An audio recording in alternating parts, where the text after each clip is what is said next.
Hər kəsə salam. Bilirsiniz, bugün biz müqavilələri artıq köhnə qaydada, masada kağız qələmlə yox, elə birbaşa ekran arxasında bağlayırıq. Gündəlik işlərimizi həll edir, onlayn alış-veriş edir, hətta ən yaxınlarımıza belə WhatsApp üzərindən borc pul veririk. Yəni, rəqəmsal ünsiyyət artıq həyatımızın tən ortasındadır. Lakin işlər tərs getdikdə nə baş verir? Bax, bugünkü izahatımızda məhz bu məsələyə toxunacağıq. Qanunvericilikdə rəqəmsal sübutların əsl gücünü və ən əsası, bələduzluqdan özünüzü necə qoruya biləcəyinizi addım-addım kəşf edəcəyik. Başlayaq. Yaxşı, gəlin məsələnin lap içinə girək. Çox real, bəlkə də çoxunuzun başına gəlmiş bir senari ilə başlayaq. Təsəvvür edin, bir dostunuz sizə WhatsAppda yazır, deyir, təcili 100 manat lazımdır, ata bilərsən. Sizin də ürəyiniz yanır, pulu dərhal karta köçürürsünüz, o da səs atır ki, narahat olma, gələn ay qaytarıram. Aylar keçir, amma puldan əsər əlamət yoxdur. Mesajlara qısa-qısa cavablar, sonra da ümumiyyətlə sin edib keçmələr. Belə vəziyyətdə adam özünü tamamilə çarəsiz hiss edir, elə deyilmi? Ortada nə bir kağız var, nə də möhürlü müqavilə. Bəs qanun bu barədə nə deyir? Baxın, tam da bu məqamda insanlar çox böyük bir yanlışlığa yol verirlər. Cəmiyyətdə çox amma çox geniş yayılmış bir mit var. Çoxları elə bilir ki, WhatsAppda edilən söhbətlər, atılan o səs yazıları və ya hər hansı bir sosial şəbəkə mesajı məhkəmə üçün heç bir məna kəsb etmir. Yəni, rəqəmsal əl sıxışmaların güya ki, hüquqi çəkisi yoxdur. Və insanlar məhz bu müfə inandıqları üçün gedib öz haqqını tələb etməkdən çəkinirlər. Ancaq bilin ki, reallıq və qanunvericilik tamamilə fərqli bir mənzərə yaradır. Təbii ki, rəqəmsal sübut deyəndə dərhal adamın ağlına başqa bir kritik sual gəlir. Səs yazısını qeyd etmək qanunsuzdur-mu? Çoxumuz bilirik ki, kimsə xəbəri olmadan səs yazısına və ya çəkilişə məruz qala bilməz. Şəxsi həyatın toxunulmazlığı konstitusiya ilə qorunur və qanunu pozmaqla əldə edilmiş sübutlardan da istifadə etmək olmaz. Bəs biz həm pulumuzu, haqqımızı necə qoruyaq, həm də qanunu pozmayaq? Burada çox incə, amma hüquqi baxımdan son dərəcə aydın bir sərhəd var. Nədir qanunsuz olan? Məsələn, xüsusi proqramlarla gedib, başqa şəxslərin, üçüncü tərəflərin danışıqlarına gizlicə qulaq asmaq, onların şəxsi sirlərini toplamaq bir mənalı olaraq cinayətdir. Lakin sizin özünüzü qorumaq üçün etdiyiniz şeylər tam fərqlidir. Əgər ortada bir borc və ya alqı-satqı mübahisəsi varsa və siz də o danışığın birbaşa tərəfisinizsə, həmin danışığı qeyd etmək, yazışmanı saxlamaq qanunsuz sayıla bilməz. Niyə? Bilirsiniz? Çünki o danışıq onsuz da sizin üçün sir deyil. Siz o söhbətin içindəsiniz. Və mən bunu sadəcə söz gəlişi demirəm, bu birbaşa Konstitusiya Məhkəməsinin rəsmi mövqeyidir. Bu qərar sizin rəqəmsal dünyadakı ən böyük zirhəyinizdir. Məhkəmə açıq-aydın deyir ki, əgər danışıq birbaşa tərəflər arasındadırsa və mübahisənin həllinə yönəlibsə, bunun yazılı müqavilədən heç bir fərqi yoxdur. Təsəvvür edin, kimsə sizə yazır ki, pulu 3 aya qaytarıram. Vəssalam. Bu artıq şifahi borc müqaviləsinin bir hissəsidir və məhkəmə bunu sübut kimi tam rahatlıqla qəbul edə bilər.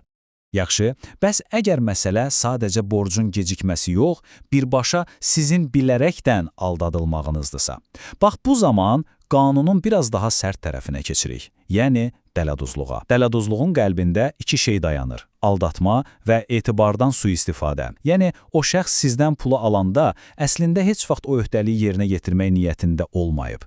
Onun yeganə məqsədi sizi inandırıb pulunuzu qanunsuz yolla mənimsəməkdir. Bilirsiniz, dələduzluğu başqa cinayətlərdən, məsələn, oğurluqdan fərqləndirən çox unikal bir detal var. Oğurluqda kimsə pulu xəbəriniz olmadan cibinizdən çəkir. Soyğunçuluqda isə gəlib zorla əlinizdən alır. Dələduzluqda isə işin ən ağrılı tərəfi odur ki, siz o pulu gülə-gülə, tamamilə öz istəyinizlə həmin adama verirsiniz. Çünki aldanmısınız.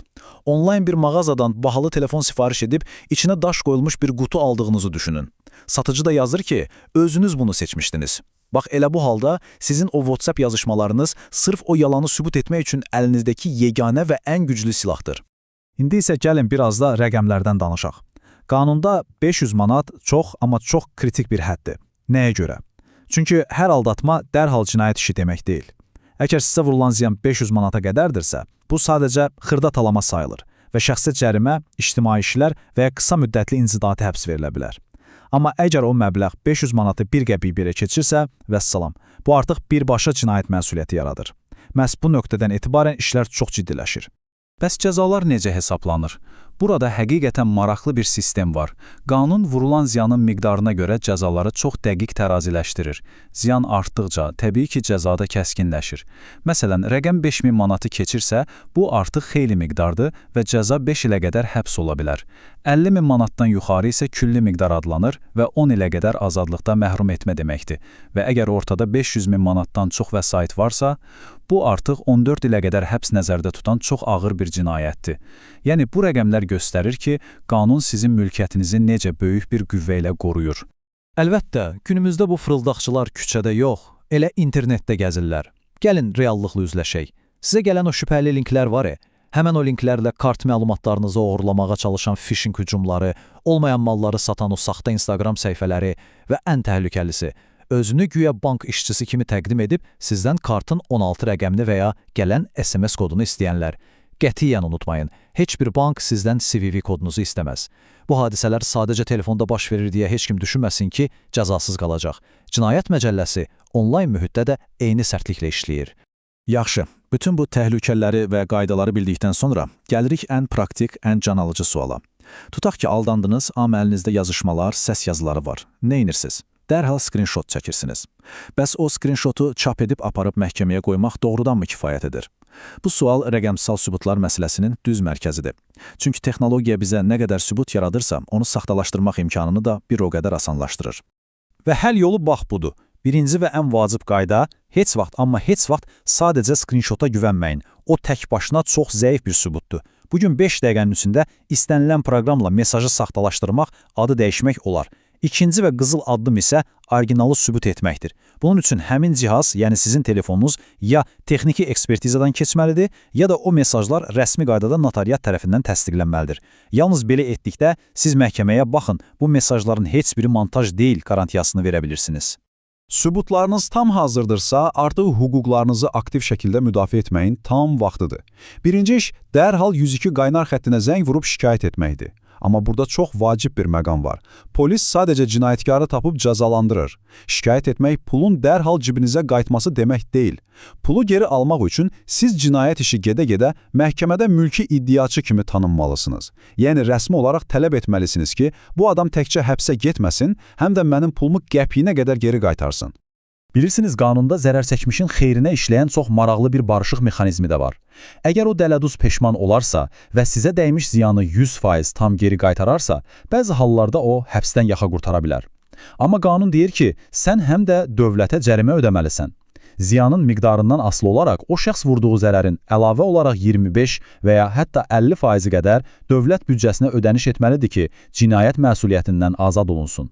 Bu, əslində qanunun o adamı sizin pulunuzu dərhal geri qaytarmağa məcbur etmək üçün yaratdığı super bir motivasiyadır. Bütün bunlar bizi çox həlledici, yekun bir nəticəyə gətirir. Bütün o mürəkkəb qanunlar, maddələr bir kənara, ən vacib bilməli olduğunuz şey budur. Siz çarəsiz deyilsiniz. Sizin o rəqəmsal mühitdə, telefonun ekranında qurduğunuz ünsiyyət sadəcə havaya uçub getmir. Nə qədər ki, haqlısınız və sübutları da düzgün qaydada təqdim edirsiniz, bilin ki, qanun sizin tərəfinizdədir. Fırıldaqçılar heç vaxt rəqəmsal izlərin silinib gedəcəyinə bel bağlamamalıdırlar. Bugün biz onlayn yazışmaların sübut gücündən tutmuş, dələdozluğun qanuni cəzalarına qədər hər şeyi detallı şəkildə izah etdik. Gördüyünüz kimi, qanun da texnologiya ilə birgə addımlayır. İndi isə yekun olaraq özünüzə bu vacib sualı verin. Sizin gündəlik rəqəmsal əl sıxışmalarınız, o WhatsApp danışıqlarınız doğrudanmı düşündüyünüz qədər təhlükəsizdir? Kiməsə borc verəndə və ya onlayn nəsə alanda yetərincə diqqətlisinizmi? Ümid edirəm ki, bugünkü izahatımız qaranlıq qalan bir çox məqamı sizin üçün aydınlatdı. İzlədiyiniz üçün təşəkkürlər. Hamınıza təhlükəsiz və qanunla qorunan onlayn həyat arzulayıram. Hələlik.